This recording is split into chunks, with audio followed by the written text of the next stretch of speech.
কালি মই 100 টকালৈ ঘৰত গৈছোঁ, মালিকৰ 500 টকা পাইছে। গোটেইখিনি বস্তুৰে দাম বাঢ়িছে, টায়াৰৰ পৰা আৰম্ভ কৰি গাড়ীৰ কুলেনৰ পৰা আৰম্ভ কৰি ইউৰিয়াৰ পৰা আৰম্ভ কৰি গোটেইখিনিতো বস্তুৰ দাম বাঢ়িছেই।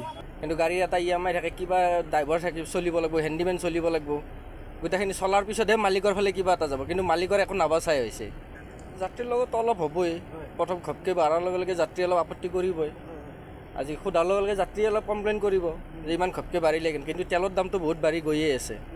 চৰকাৰে সেইটো মিলাই পেলাই বঢ়ালে ভাল হয় আৰু, যাতে যাত্ৰীৰো অসুবিধা নহয়, ড্ৰাইভাৰ হেণ্ডিমেনৰো অসুবিধা নহয়, যাতে ৰাস্তাত যাতে কাজিয়া কৰিব লগা পৰিস্থিতিটো নহয়। যাত্ৰীৰ লগতো কেচকাল হ'ব, এনেকুৱা কাজিয়া হ'ব, মাৰপিট হৈ যাব পাৰে। গাড়ী ধৰক এতিয়া আমি যে আহোঁ, একো ৰাস্তাত একো পোৱাই নাযায়, পইচা পাতি একো নাপাওঁ, আমি নিজে হাজিৰাই নাপাওঁ। কালি মই 100 টকালৈ ঘৰত গৈছোঁ, মালিকৰ 500 টকা পাইছে।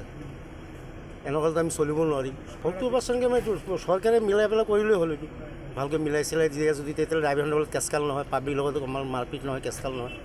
নহ'লে আজিকালি পাব্লিকেতো চান্স লৈ থাকে, ড্ৰাইভাৰ হেণ্ডিমেন কেনেকৈ মাৰপিট কৰিম, বেয়া বেয়া বিহেভ কৰে, গালি পাৰে।